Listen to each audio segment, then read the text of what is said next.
Hey everyone, welcome to Side 9. I'm Reala. And I'm Fulm and Let's see. How do I put this?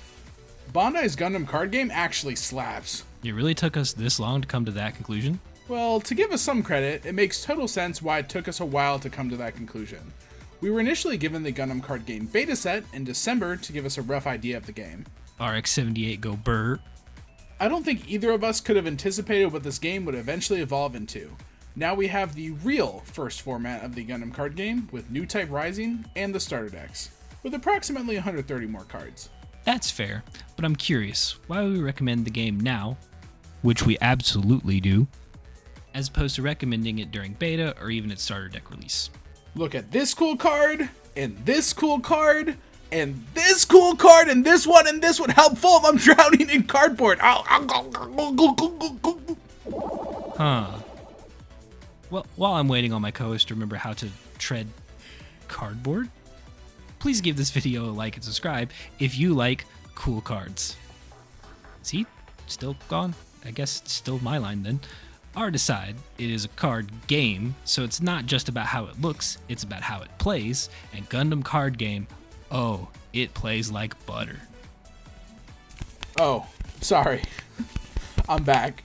I had to pick up all my cards and I respawned, but the good news is that I got a deck in hand and ready to play a quick match. But how do we play? Hello dear viewer, here's your elevator pitch on the general design of Bandai's Gundam Card Game. You begin the game with a 5-card hand, which are the cards you'll be playing with, 6 shields, your defense is protecting you from defeat, and a nice shiny EX base, a defensive card that sticks on the board until its HP is depleted.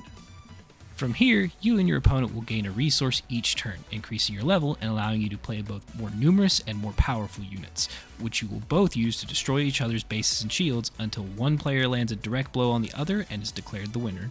There's plenty of Gundam flavor as well, such as specific suits getting bonuses, linking with their canon pilots, and certain cards reflecting events that happen. While that's a highly summarized account of how the game goes, if you'd like to learn in a much more in-depth form, you can check out Bandai's official teaching app where you can try the game for free. And that means we got many more cool things about the Gundam Card Game to go over. Probably the biggest reason to be playing GCG, that's a Gundam Card Game for you non-acronymers, is that the gameplay is incredibly compelling, and even in just the first set. While the dedicated resource deck isn't unique to Gundam, the level and cost system is. Cards don't just cost resources, but are locked to specific levels, allowing for cards that aren't expensive, but are powerful, locked away until later in the game. So, your level is still tied to the amount of resources you have. So in practice, how are these two different again? Well, dear viewer, in effect, this changes the stages of the game you are allowed to play particular cards. Let's take a look at a standard card profile on Gundam cards. The level 2, 2-cost units with 3 AP and 2 HP. While that's not too shabby, you get a unit that can clear an EX space and maybe even trade up into something with 3 HP. But what happens if we take this design and simply crank it up by only one more level? Let's take a look at Rizel, with level 3 and 2 cost, 4 AP and 3 HP. You heard that right, for a difference in 0 cost and a mere 1 level, you are giving yourself an extra +1/+1 in stats. So by waiting later, you are getting more per resource, creating a dynamic where later cards can both be cheap and powerful.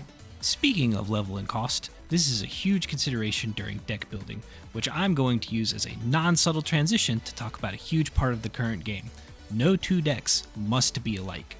The game forces us into a 2-color per deck system, which may sound a little restrictive at first, but when you consider that literally means you can pair any one color with any other color, the design becomes a lot more open. And even then, while in those colors, you can wind up with wildly different decks. You'll see green-white control builds, which have very few cards in common with green-white aggro builds.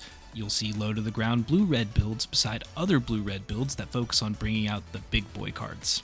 And just as a reminder, this is still the first set. Imagine the kind of ingenuity we'll see in more decks with even just one more series of 130 cards. However, the compelling decisions aren't only in systems or deck building.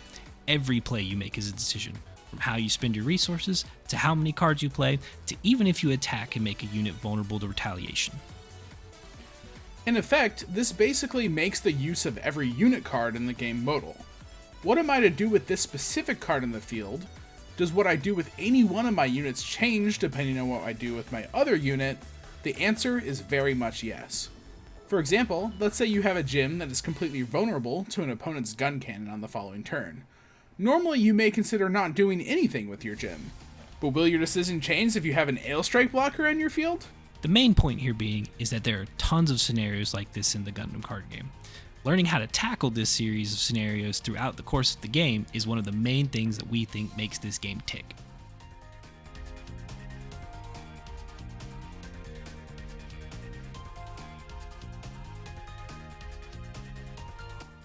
Tell me how many times you've heard this one before. You have stats on a card that are divided between how much damage it can do in combat and how much damage it is allowed to withstand in combat.